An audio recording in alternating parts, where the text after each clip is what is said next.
मंत्रभूमीला मी वंदन करतो.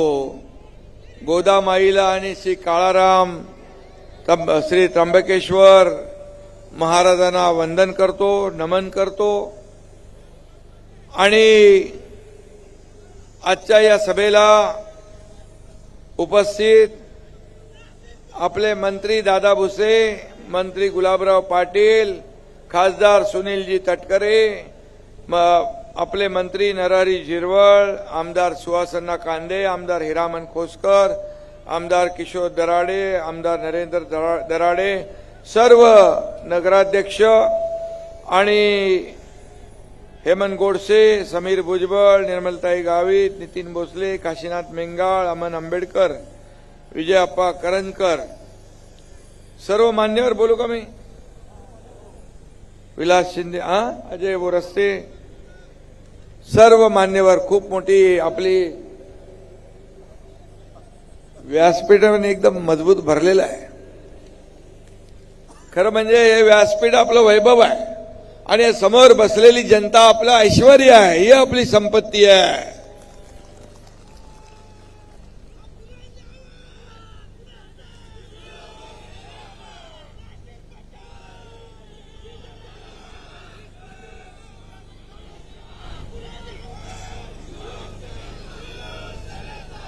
नाशिक ची ओळख मंत्रभूमी, यंत्रभूमी आणि तंत्रभूमी अशी आहे.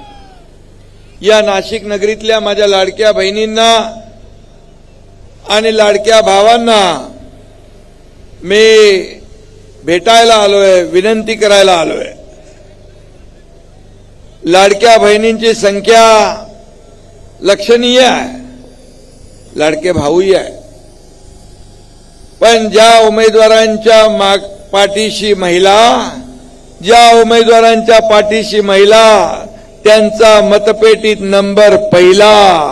हे गणित आता विधानसभेच्या निवडणुकीपासून दृढ झालेलं आहे. नगर परिषदेमध्ये पण ही परिस्थिती पाहिली. आज हे भगवं वादळ या ठिकाणी आपण पाहतोय महायुतीचं, आणि शिवसेना, राष्ट्रवादी, रिपाई ही आपली महायुती निवडणूक लढवते आहे. राष्ट्रवादी म्हणजे आपले अजितदादा. आणि या सभेला खऱ्या अर्थाने एवढी थंडी असताना लोटलेली गर्दी पाहून विरोधकांच्या पोटात नक्की गोळा आला असेल. आणि ही मी तर सांगेन, ही प्रचाराची सभा आहे, ही तर विजयाची सभा आहे. एवढी मोठी सभा या ठिकाणी आपण घेतली आहे.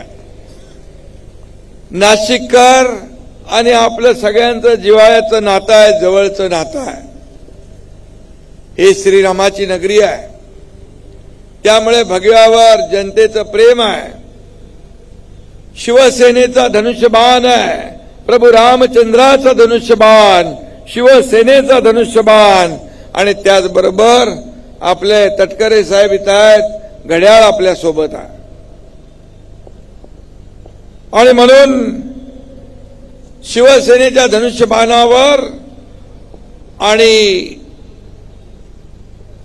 बाळासाहेबांवर देखील नाशिककरांनी प्रेम केलेलं आहे. विधानसभा आणि नगरपालिकेच्या निवडणुकामध्ये त्याची प्रचिती आलेली आहे.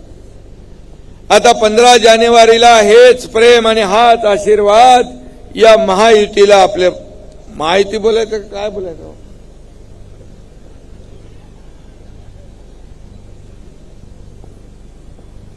आणि हेच प्रेम आपलं असू द्या, ही विनंती आपल्याला करायला आलोय. कुंभमेळ्याच्या तयारीवर टीका करणारा सुंभमेळा काल इथं भरला होता, झाला ना, भरला होता. 20 साल बाद एकत्र आलेले काल इथे येऊन गेले. 30 साल बाद आपलं काय होणार याची चिंता त्यांना सतावती आहे. आणि म्हणून मी आपल्याला एवढंच सांगतो, कोणी कुणाशी युत्या करू द्या, कोणी कुणाशी मनोमिलन करू द्या, पण मी एवढंच सांगतो की या नाशिकमध्ये आपल्या युतीचा भगवा नाशिकवर फडकल्याशिवाय राहणार नाही.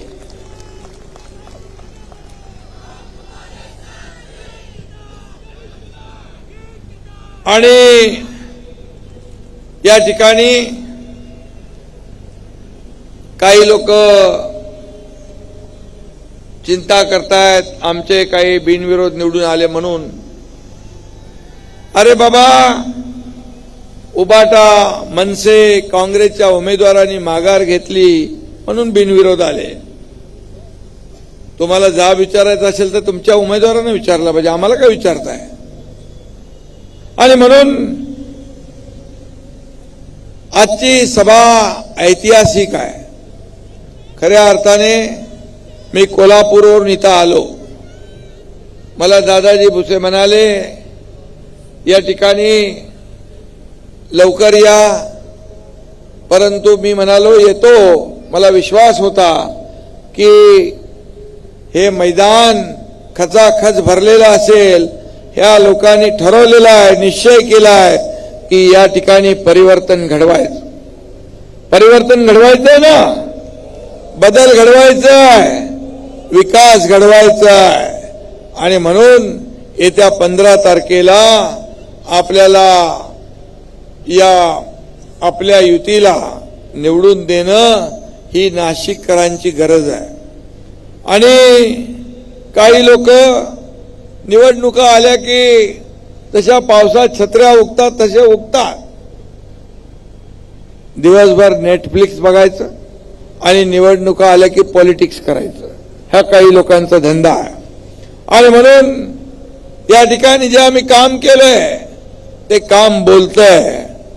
आणि काही लोकांना विकासात इंटरेस्ट नाही आहे तर तिजोरीत इंटरेस्ट आहे. या मुंबई महापालिकेचं मी उदाहरण सांगेन. मुंबईला सोन्याची अंडी देणारी कोंबडी म्हणून काही लोक समजतात, परंतु आमचा अजेंडा विकासाचा आहे. नाशिकमध्ये पण आमचा अजेंडा विकासाचा आहे. आणि म्हणूनच या ठिकाणी होणारा जो कुंभमेळा आहे त्याच्यावरही काही लोक टीका करून गेले, परंतु कुंभनगरीतली जनता त्यांना वाऱ्याला देखील उभी करणार नाही. आणि म्हणून आपल्याला नाशिकचा विकास करायचा आहे. लाडक्या बहिणींच्या, लाडक्या भावांच्या कल्याणात आपला अजेंडा आपला आहे. आणि म्हणून मी मुख्यमंत्री असताना आम्ही लाडकी बहीण योजना सुरू केली. आपले तटकरे साहेबांची मुलगी आदिती मंत्री होती आणि लाडकी बहीण योजना सुरू केली. लाडकी बहीण योजना सुरू होऊ नये म्हणून अनेक लोकांनी त्याच्यात खोडा घातला. अनेक लोक कोर्टात गेले, परंतु लाडकी बहीण योजना सुरू झाली. आणि माझ्या लाडक्या बहिणींनी खोडा घालणाऱ्यांना चांगला जोडा दाखवला आणि घरी बसवून दिलं. मी आपल्याला सांगतो, कोणी माईकाला आला तरी लाडकी बहीण योजना कधीही बंद होणार नाही. आणि म्हणून आम्ही काम करणारे लोक आहोत, रस्त्यावर उतरून लोकांशी संवाद साधणारे लोक आहोत, लोकांना मदत करणारे लोक आहोत. आणि म्हणूनच या ठिकाणी झालेल्या निवडणुकांमध्ये आपण पाहिलं की शिवसेनेने विधानसभेमध्ये 80 जागा लढून 60 जागा जिंकल्या. अजितदादांनी देखील 40 का 42 जागा जिंकल्या, 41 जागा जिंकल्या. आणि म्हणून काम करणाऱ्या लोकांच्या मागे जनता उभी राहते, हे चित्र आपण पाहिलेलं आहे. आणि म्हणून या शहराच्या विकासासाठी देखील आपण निधी दिला आहे. अनेक प्रकल्प दिलेत. मला निस्सारण आणि पाणी पुरवठ्याच्या योजनेसाठी या ठिकाणी 570 कोटी रुपयांचे नियोजन केलंय. गेल्या 4 वर्षातल्या विकास कामांसाठी 450 कोटी रुपये दिले 3 वर्षामध्ये. नाशिक शहराचा सर्वसमावेशक विकासासाठी एनएमआरडीची स्थापना केली आपण. आणि एनएमआरडीच्या त्यांच्या हद्दीतील शासकीय जमिनी महसूल विभागाकडून हस्तांतरित करून दिल्या. महानगरपालिका, एनएमआरडीए याचं बळकटीकरण झालं पाहिजे, लोकांना त्याचा फायदा झाला पाहिजे, लोकांना सोयी सुविधा मिळाल्या पाहिजे, यासाठी विशेष लक्ष दिलं. इथल्या विकासासाठी म्युनिसिपल बॉन्ड उभारण्यास देखील नगर विकास विभागाने परवानगी दिली. संस्कृती आणि भक्तीचा संगम असलेल्या सिंहस्थ कुंभमेळ्याच्या नियोजनासाठी देखील आपण पुढाकार घेतलाय. हजारो कोटींची विक्रमी कामं या भागात होतील. नाशिक त्र्यंबकेश्वर कुंभमेळा प्राधिकरणाची स्थापना केली. नाशिक हे जगाच्या नकाशावर एक महत्वाचं शहर होईल आणि म्हणून नाशिक शहराचा सर्वांगीण विकास झाला पाहिजे यासाठी आपला प्रयत्न आहे. आणि म्हणून नाशिक शहराचा पूर्णपणे मेकओव्हर झाल्याशिवाय राहणार नाही. आणि मी आपल्याला एवढंच सांगतो, हे कुणा एकाचं क्रेडिट नाही, हे सर्वांचं आहे. आणि म्हणून कुंभमेळ्यामध्ये देशभरातून लोक येतील आणि कुंभमेळा देखील या ठिकाणी ऐतिहासिक होईल, यशस्वी होईल यासाठी देखील आपण सगळेजण प्रयत्न करणार आहोत. आणि म्हणून आज आपण भाविकांना, साधू महंतांना सर्व सुविधा उपलब्ध करून देतोय. कुंभमेळ्यासाठी नवीन रस्ते, रिंग रोड, घाट, आरोग्य, परिवहन सुविधा निर्माण करण्यात येत आहे. आणि यासाठी देखील आपण शासनाच्या माध्यमातून या ठिकाणी विकास निधी देतोय. कुंभमेळा म्हणजे श्रद्धा आणि आस्थेचं प्रतीक आहे. हा कुंभमेळा पर्यावरणाचा विचार करूनच साजरा होईल. सर्व नाशिककरांच्या मनातली इच्छा म्हणजे तपोवन वाचवा, तपोवन वाचलं पाहिजे. हा जो काय तुमचा विश्वास आहे, तुमचा जी काय भूमिका आहे आणि म्हणून भावना आहेत, पर्यावरणाचा समतोल राखूनच या ठिकाणी कुंभमेळा पार पडेल. आणि या ठिकाणी आपल्याला मी एवढंच सांगेन, नाशिक आणि गोदावरी हे एक अतूट नातं आहे. आज फार मोठ्या प्रमाणात गोदावरी नदीच्या प्रदूषणाची समस्या आहे. महापालिकेवर आपल्या युतीचा भगवा फडकवा आणि गोदामाईला प्रदूषण मुक्त करू असा प्रकारचा देखील शब्द या ठिकाणी एकनाथ शिंदे द्यायला आलेला आहे. तसेच पर्यटक आणि पर्यटन केंद्रस्थानी ठेवून गोदावरी नदीच्या परिसरात पर्यटन वाढीसाठी देखील प्रयत्न केला जाईल. नाशिकच्या पर्यटनाला नवं वैभव आपल्याला मिळवून द्यायचं आहे. आणि म्हणून नाशिक शहर परिसरामध्ये धार्मिक दृष्ट्या महत्वाची अनेक ठिकाणं आहेत. या धार्मिक आणि पर्यटन स्थळांचा विकास देखील या ठिकाणी आपण करू. यातून मोठ्या प्रमाणामध्ये स्थानिक तरुणांना रोजगार मिळेल, त्यांच्या हाताला काम मिळेल. आणि म्हणूनच या ठिकाणी अनेक कामं आहेत. मुंबई महापालिकेप्रमाणे, ठाणे महापालिकेप्रमाणे नाशिक शहरातील देखील 500 चौरस फुटापर्यंतच्या घरांची घरपट्टी देखील आपण माफ करू. नाशिक शहरातील इमारतींचा पुनर्विकास प्रकल्प राबवताना ठाणे शहरात दिल्या जाणाऱ्या 50% इन्सेंटिव्ह FSI ची तरतूद नाशिक शहरासाठी देखील लागू करू. आणि त्याच धर्तीवर पुणे शहराप्रमाणे 9 मीटर रुंदीच्या रस्त्यावर इमारतींची उंची 30 मीटर पर्यंत करण्याचा देखील निर्णय लागू करू आपण. माझ्याकडे गृहनिर्माण विभाग आहे, नगर विकास विभाग देखील माझ्याकडे आहे. त्यामुळे दोन्ही विभाग जे आहेत त्या ठिकाणी तुमच्या भावाकडे एकनाथ शिंदेकडे आहेत. त्यामुळे हे निर्णय आपण तात्काळ लागू करू आचारसंहिता संपल्यानंतर. NMRDचे कक्षांतर्गत, परंतु नाशिक शहरालगतच्या गावामध्ये जसे चांदसी सारख्या गावामध्ये किमान NMRDच्या मार्फत ड्रेनेज लाईन, सर्व रस्ते बांधणी करण्यासाठी नगर विकास खात्याकडून निधी दिला जाईल. विकासाला निधी देताना हात आकडता घेतला जाणार नाही आणि निधी कमी पडू दिला जाणार नाही, हाही शब्द आपल्याला देतो. त्याचबरोबर सिडकोची घरं जी आहेत ही फ्री होल्ड करू. तो एक मोठा विषय, जो मोठा प्रश्न आहे, तो देखील आपण मार्गी लावू. सिडकोची घरं फ्री होल्ड करण्याचा निर्णय देखील आपण घेऊ. गोदावरी नदीलगतच्या पूर रेषेचं पुनर्सर्वेक्षण करून विस्थापित झालेल्या होणाऱ्या नागरिकांना देखील या ठिकाणी दिलासा देण्याचं काम या ठिकाणी आपण करू. शेवटी जनता आपली आहे, लोक आपली आहेत आणि म्हणून आपण त्यांना मदत करणं हे आपलं कर्तव्य आहे. त्याचबरोबर पुन्हा एकदा सांगतो की 2027 मध्ये नाशिक त्र्यंबकेश्वर मध्ये होणाऱ्या कुंभमेळ्याचं सूक्ष्म नियोजन करून सर्व सोयी सुविधा देऊन भव्य दिव्य असा कुंभमेळा झाला पाहिजे, यासाठी आपला प्रयत्न असणार आहे. आणि म्हणून मी आता जास्त काय बोलत नाही, वेळही झालेला आहे. परंतु आपल्याला मी एवढंच सांगतो, सिडकोतल्या 25,000पेक्षा जास्ती कुटुंबांना त्याचा फायदा होईल. आज तुमच्या मालकीची घरं होतील. छत्रपती संभाजीराजे क्रीडा संकुल विकसित करण्याचं काम निधी अभावी प्रलंबित आहे. या कामाला देखील निधी देण्याचं काम आपण करू. सेंट्रल पार्क फेज 2 संदर्भातली कामही त्या ठिकाणी निधी जो लागेल तो देखील देण्याचं आपण काम करू. मुंबई नाका चौक येथील वाहतूक कोंडी, तसेच द्वारका चौक येथील वाहतूक कोंडीवर देखील कायमस्वरूपी तोडगा काढला पाहिजे. तोही आपल्याला निर्णय घ्यावा लागेल. MIDC कडून देखील लवकर प्रकल्प हाती घेण्यात येईल, जो नाशिक शहर परिसरात उद्योगांसाठी अधिकची जमीन उपलब्ध करण्याची मागणी होत आहे. ही देखील नाशिककरांची मोठी गरज आहे.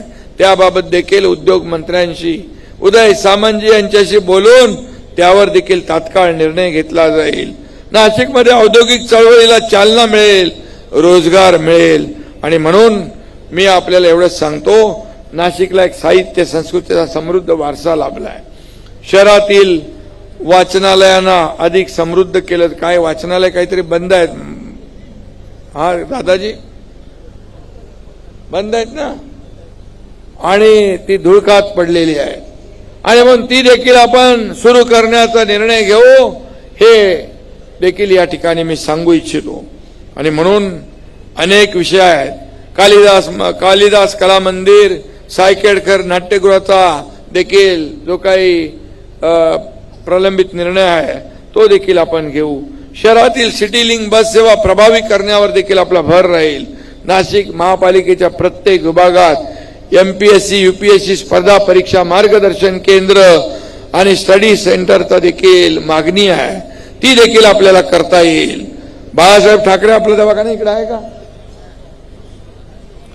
बाळासाहेब ठाकरे आपला दवाखान्यांची संख्या वाढवण्याची देखील मागणी आलेली आहे, ती देखील मागणी पूर्ण केली जाईल. शेवटी आरोग्य सेवा आपल्याला महत्वाची आहे.